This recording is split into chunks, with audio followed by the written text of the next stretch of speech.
welcome to Indus News Live from Alamdar. I'm Hira Mustafa and these are the headlines.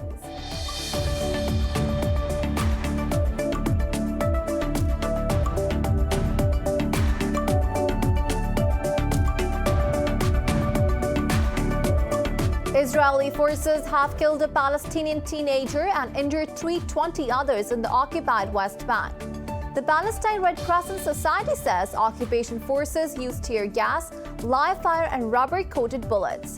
Hundreds had gathered to protest in multiple towns and cities against illegal Israeli settlements. Indian forces have martyred 2 more civilians in occupied Jammu and Kashmir. The youths were targeted during an operation in Bandipora Samlar area.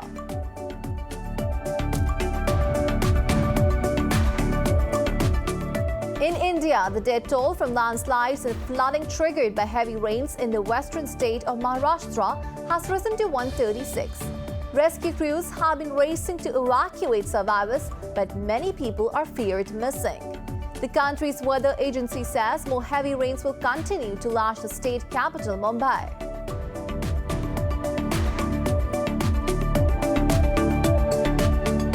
Brazil has reported 1,300 new COVID-19 deaths and a whopping 100,000 new cases in a single day.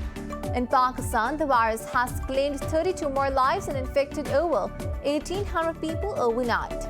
Globally, there are more than 4.1 million fatalities and 193 million cases so far.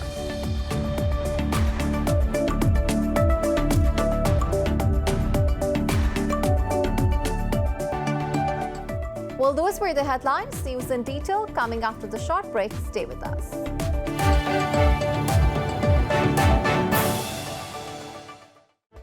Welcome back. Now the news in detail. Israeli forces have killed a Palestinian teenager and injured 320 others in the occupied West Bank. Hundreds had gathered to protest in multiple towns and cities against illegal Israeli settlements. The health ministry says Mohammed Tamimi was killed in Nabi Salah village, northwest of Ramallah. The Palestine Red Crescent Society says occupation forces used tear gas, live fire and rubber-coated bullets. Meanwhile, the Israeli army says 2 soldiers were slightly injured in the clashes.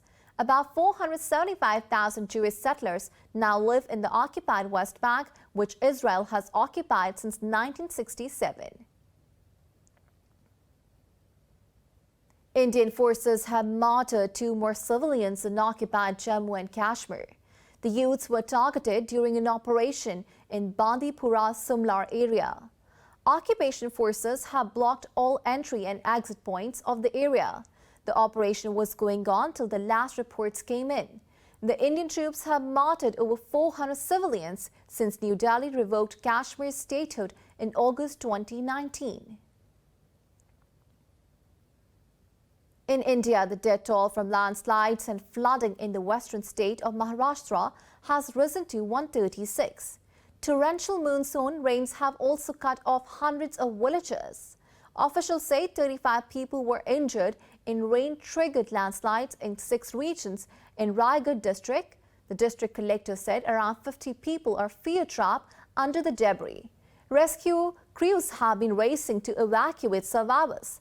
The country's weather agency says more heavy rains will continue to lash the state capital, Mumbai. Brazil has reported 1,300 new COVID-19 deaths and whopping 100,000 new cases in a single day. Globally, there are more than 4.1 million fatalities and 193 million cases so far. Pfizer says the U.S. government has purchased 200 million additional doses to help with pediatric vaccination.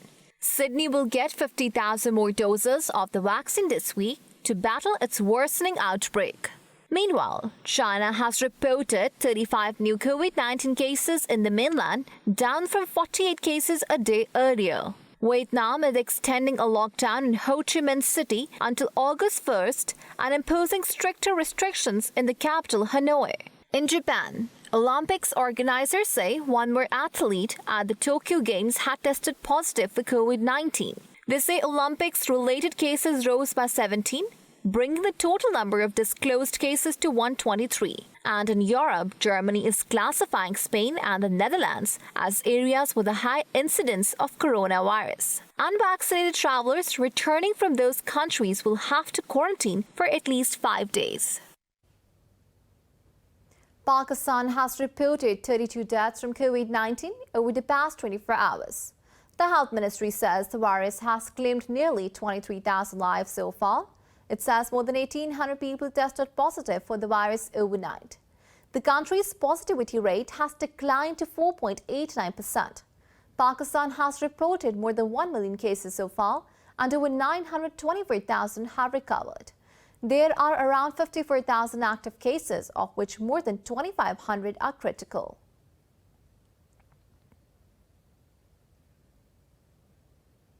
Pakistan says it has deployed armed forces at the frontline positions along the border with Afghanistan.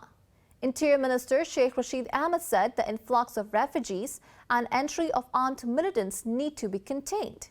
He said it is time that Afghan politicians and their military leadership learn to deal with issues. Talking to the media, Ahmed said the fight in Afghanistan is its internal matter. He added that Pakistan is not taking any side and has no favorites. There are 2 key crossings between Pakistan and Afghanistan, apart from several small trading points. Pakistan has already fenced about 90% of the border with Afghanistan. The US and Afghan presidents agreed that the Taliban's offensive contradicts their claim of supporting a negotiated peace deal. In a statement, the White House said Joe Biden assured Ashraf Ghani of diplomatic and humanitarian support to Kabul. President Biden also reaffirmed Washington's continued support to the Afghan military. He also urged more work for a unity among Afghan leaders for the country's peace and security. The two sides deplored the loss of Afghan lives as well as displacement of the civilian population. The White House says Congress has been requested to approve $3.3 billion military aid for Kabul in the 2022 defense budget.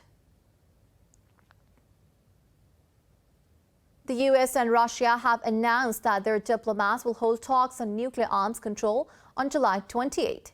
US Deputy Secretary of State Wendy Sherman will travel to Geneva to lead the American delegation. The State Department says this meeting follows up on a commitment made between the US and Russian presidents.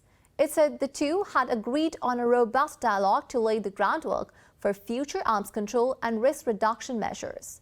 Moscow said Deputy Foreign Minister Sergei Ryabakov will head Russia's team. Ryabakov said his side plans to discuss all aspects of strategic stability and prospects for arms control. China has imposed counter-sanctions on 7 individuals, including former U.S. Commerce Secretary Wilbur Ross. The retaliatory curbs are the first imposed by Beijing under its new anti-foreign sanction law passed in June. Beijing's foreign ministry said the U.S. concocted the Hong Kong Business Advisory to smear the territory's business environment. It noted that Washington's curbs violate international laws. The ministry reiterated any interference in Hong Kong's affairs will be futile. Those sanctioned belong to organizations such as the U.S.-China Economic Security Review Commission and the Human Rights Watch. Meanwhile, White House Press Secretary Jen Psaki said the U.S. is undeterred by Beijing's action. Psaki said China's move illustrated the very risk about which the U.S. government had warned. In eastern Russia, a suspension bridge collapsed as a truck tried to drive across during severe floods. The bridge, mainly made out of wood, was located in Urium village. As the truck reached the middle of the bridge, it started failing under the load. The driver was later reported to have survived, but the truck could not be recovered from the water. The suspension bridge was constructed in place of a road bridge that was destroyed in previous floods. Currently, the residents of Urium village do not have a way to cross the river after the accident. Turkey has rejected UN Security Council's statement over the reopening of the disputed Cyprus resort.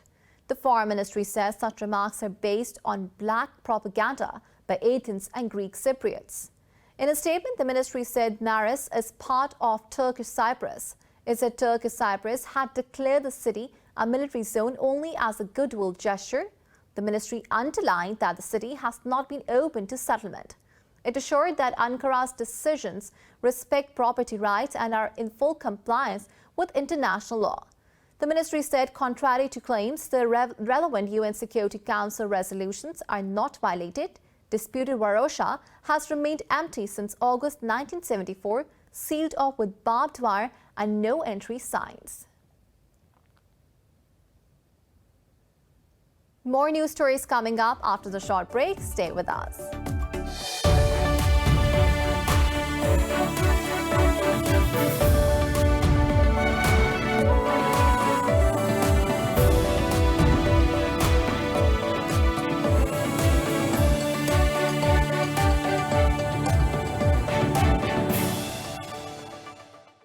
Welcome back. G20 energy and environment ministers have failed to reach a deal on climate targets. Italy's Minister Roberto Cincolani said there was a disagreement on the wording of key commitments in communiqué. Talking to the media, he said the ministers could not agree mainly on two issues. One was phasing out coal power. Most countries wanted to achieve that by 2025, but some said it would be impossible for them. The other concerned limiting global temperature increase to 1.52 degrees Celsius. Cincolani said the disputed issues will be raised in the heads of state meeting in October. The failure to agree to common language is seen as a setback ahead of UN climate talks in November. In Peru, climbers have scaled the mighty Huascaran mountain to unfurl a massive flag near its peak. The group says the aim was to show unity in the politically divided country. More on this report. At 6,768 meters, Huascaran, in Peru's high summit, located in the province of Yangui, climbers battle thick snow and thin air to reach the top. And to make the feat even more difficult, more than 20 climbers helped carry towards the summit a massive Peruvian flag. Never has this challenge project been done before, to take a flag that is 200 meters and which weighs 400 kilos to the most important peak in Peru, the Huascaran. The flag was unfurled on the Huascaran mountain on July 12th, in time for the country's bicentenary celebrations on July 28th. Victor Rimac helped organize this expedition, hoping to unite the country after divisive presidential elections.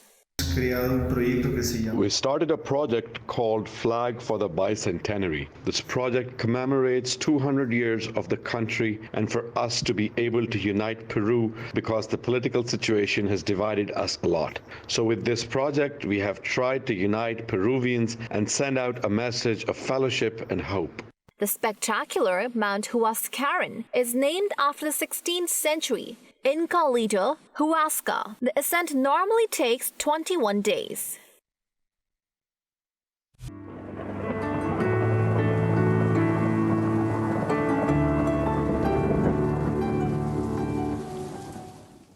Now it's time to have a look at the weather update across the globe.